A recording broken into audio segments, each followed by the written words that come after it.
S.Jabin channel में खुश आमदीद। मेरे चैनल को सब्सक्राइब करें और इसके साथ साथ बेल आइकन पे लाजमी क्लिक करें मज़ीद अच्छी वीडियोस के लिए। शुक्रिया।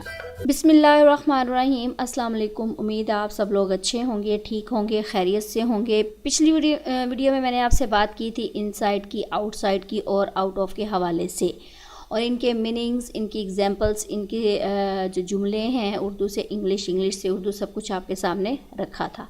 आज इंशाल्लाह ताला हम बात करेंगे प्रेपोजिशन नेयर के हवाले से कि नेयर को हम किन मीनिंग्स में ले सकते हैं, उर्दू में इनके मीनिंग्स क्या हैं।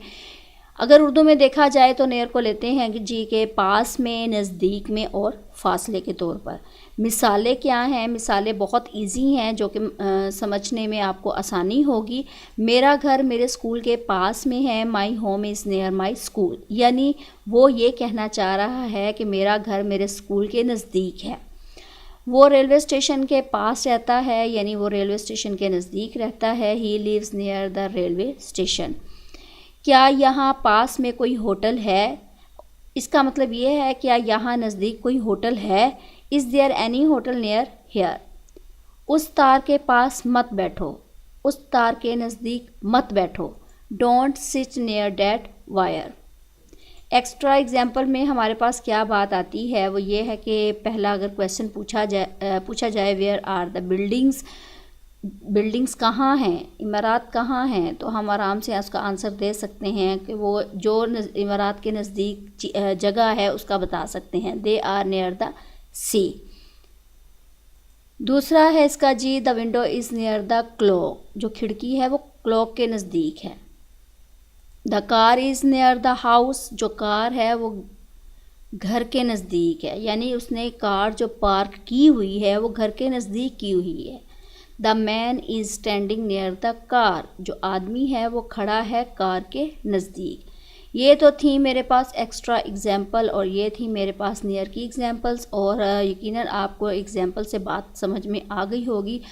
नेक्स्ट जो प्रेपोजिशन है वो हमारे पास आती है प्रेपोजिशन अप टू के हवाले से। यानी अप टू का अगर हम उर्दू में मीनिंग देखें तो तक के लिए इस्तेमाल किया जाता है, यानी एक लिमिट तक बात हो रही है, एक हद तक बात हो रही है। आइए एग्जाम्पल से इसका मतलब देखते हैं क्या बनता है।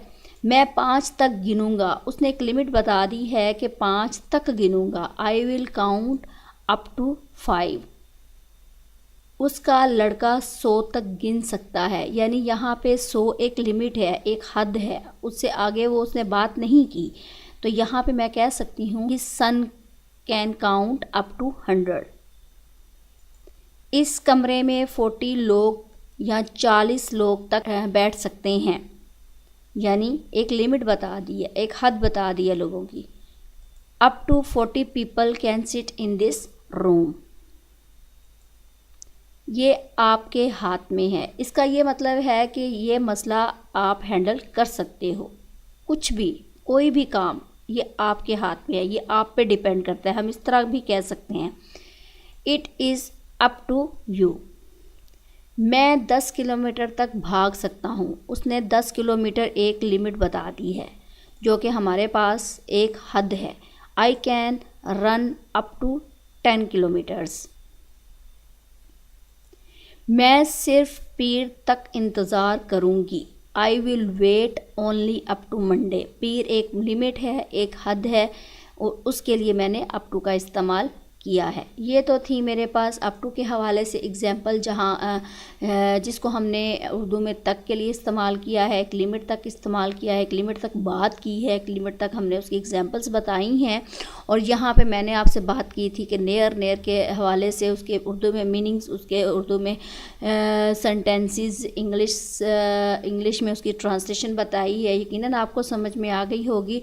नेक्स्ट प्रेपोजिशन तक मुझे इजाज़त दें। अपना ख्याल रखिएगा, दुआओं में याद रखिएगा और मेरे चैनल को सब्सक्राइब करना ना भूलिएगा। अल्लाह हाफिज़।